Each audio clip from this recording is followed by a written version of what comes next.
بسم اللہ الرحمن الرحیم الحمد للہ نحمده ونستعینه ونستغفره ونؤمن به ونتوکل علیہ ونعوذ باللہ من شرور انفسنا ومن سیئات اعمالنا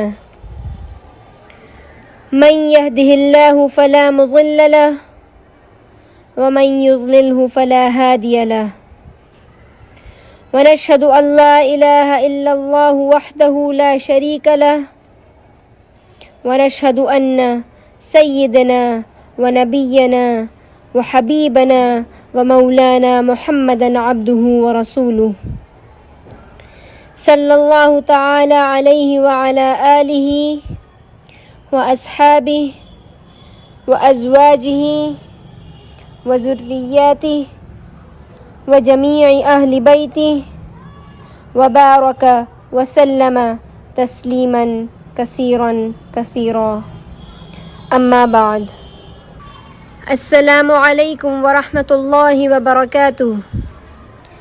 آج ہم جس ٹاپک پر بات کرنے والے ہیں وہ ٹاپک ہے حیا اور پردے کی اہمیت اور پردہ۔ انسان کے اندر سے اگر شرم و حیا، عصمت اور عفت کو اگر نکال دیا جائے، عصمت اور عفت کی تصویر کو ختم کر دیا جائے تو انسان حیوان بن جاتا ہے۔ انسان اور جانور میں کوئی فرق نہیں رہتا۔ ایمان کی شاخوں کے بارے میں جو حدیثیں آئی ہیں ان میں کثرت سے یہ ذکر کیا گیا ہے الحیاء من الایمان، یعنی حیا ایمان میں سے ہے۔ الحیاء من الایمان، اس لیے ہمیں حیا کا دامن تھامنا چاہیے اور حیا والی زندگی گزارنی چاہیے۔ حیا صرف ایک چیز کو نہیں کہتے، کسی ایک یا دو چیز کو نہیں کہتے۔ حیا اور حیا کے اندر بے حد اور بے شمار چیزیں آتی ہیں، جیسے ان آنکھوں کو بے حیائی نہ سکھاؤ، انہیں جھکانا سکھاؤ، ان آنکھوں کو جھکانا سکھاؤ، کیونکہ انہی آنکھوں سے اللہ ہمیں اپنا دیدار کرانے والے ہیں۔ جس نوجوان کی آنکھیں جھک گئیں اسے بشارت ہو کہ عنقریب اللہ اسے اپنا دیدار کرائے گا۔ جس کا ہاتھ شراب سے ہٹ گیا اسے بشارت ہو کہ عنقریب اللہ اسے خود جنت کی شراب پلائے گا۔ جس نے میوزک کو سن کر اپنے کان بند کر لیے اسے بشارت ہو۔ اس لیے ہمیں حیا کا دامن تھامنا چاہیے اور حیا والی زندگی گزارنے کی ہر پل کوشش کرنی چاہیے۔ جیسا کہ ہم نے پہلے بھی کہا کہ حیا کے بہت سارے پارٹس ہوتے ہیں، بہت سارے جز ہوتے ہیں۔ ان جزوں میں سے ایک جز اور ایک جو پارٹ ہے وہ پردہ ہے۔ پردے پر ہم آپ کو ایک واقعہ سناتے ہیں۔ 5 ہجری میں جب پردے کا حکم آیا تو رات میں آیا۔ جب رات میں پردے کا حکم آیا تو کسی کو پتہ چلا اور کسی کو نہیں پتہ چلا، کیونکہ اس وقت عورتیں بھی نماز پڑھنے مسجد آیا کرتی تھیں۔ تو ایک عورت جب فجر کی نماز میں مسجد آئی نماز پڑھنے تو اس نے دیکھا کہ ساری عورتیں چادروں میں لپٹی ہوئی ہیں، چھپی ہوئی ہیں، ڈھکی ہوئی ہیں۔ تو اس عورت نے پوچھا، ارے تمہیں کیا ہوا ہے؟ تم لوگوں کو کیا ہو گیا؟ تو ان عورتوں نے جواب دیا، تمہیں پتہ نہیں چلا؟ اللہ نے پردے کا حکم دیا ہے، رات میں پردے کا حکم نازل ہوا۔ انہوں نے کہا، اچھا مجھے تو نہیں پتہ چلا۔ پھر نماز جب پڑھ لی انہوں نے، نماز سے فارغ ہو گئیں تو ایک بچے کو بلایا اور کہا، جاؤ میرے گھر سے ایک چادر لے آؤ۔ وہ بچہ چادر لے آیا گھر سے تو وہ اس کو اوڑھ کر چھپتی ہوئی چہرہ چھپاتی ہوئی گھر پہنچی۔ ان کے خاوند نے کہا جب رات میں پردے کا حکم آیا اور تمہیں پتہ ہی نہیں تھا، تمہیں جب مسجد میں جا کر پتہ چلا تو اس تکلف کی کیا ضرورت تھی؟ ایسے ہی آ جاتی، یہاں پر آ کر چادر اوڑھ لیتی، اس کے بعد پردہ کرنا شروع کر دیتی۔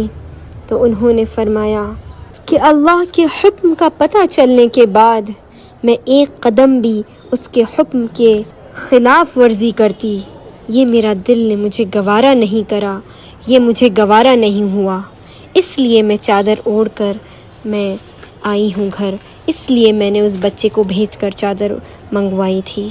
سبحان اللہ۔ حضرت فاطمہ رضی اللہ تعالی عنہ کا جب انتقال کا وقت قریب آنے لگا تو انہوں نے اپنی خادمہ سے کہا کہ میرے غسل کا پانی تیار کرو۔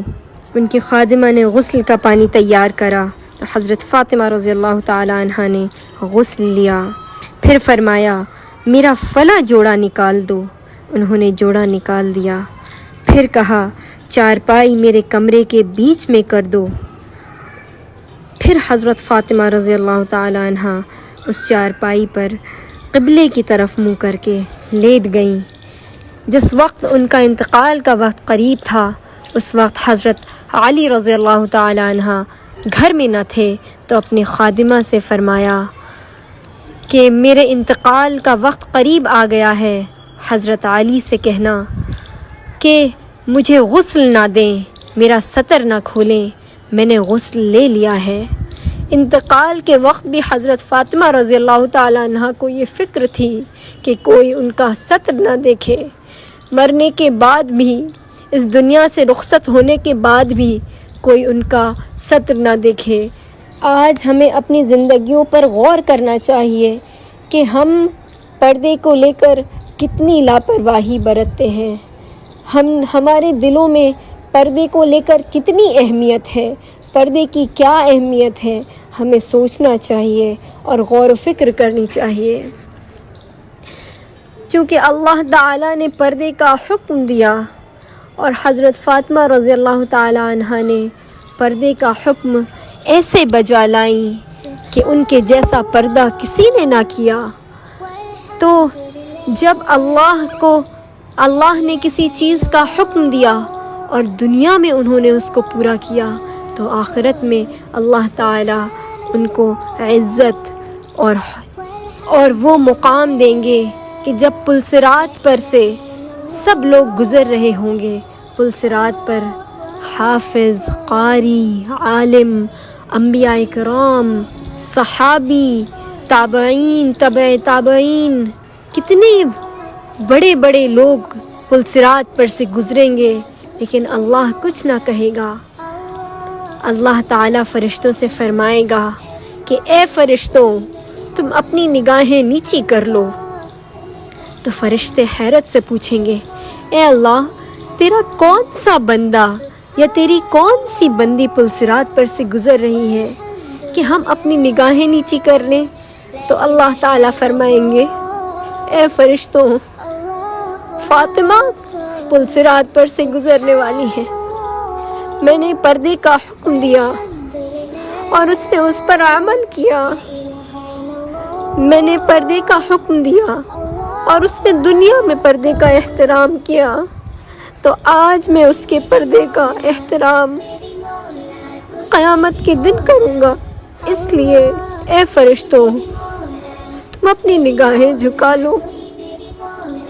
ہمیں اپنے گھروں کا ماحول اور ہمارے آس پاس کا ماحول ایسا بنانا چاہیے کہ ہماری بچیاں خود بخود پردے کے اندر ڈھل جائیں، ان کو بار بار ٹوکنے کی، ان کو بار بار ڈانٹنے کی ضرورت نہ پڑے، وہ خود بخود محبت سے پردے کا اہتمام کرے۔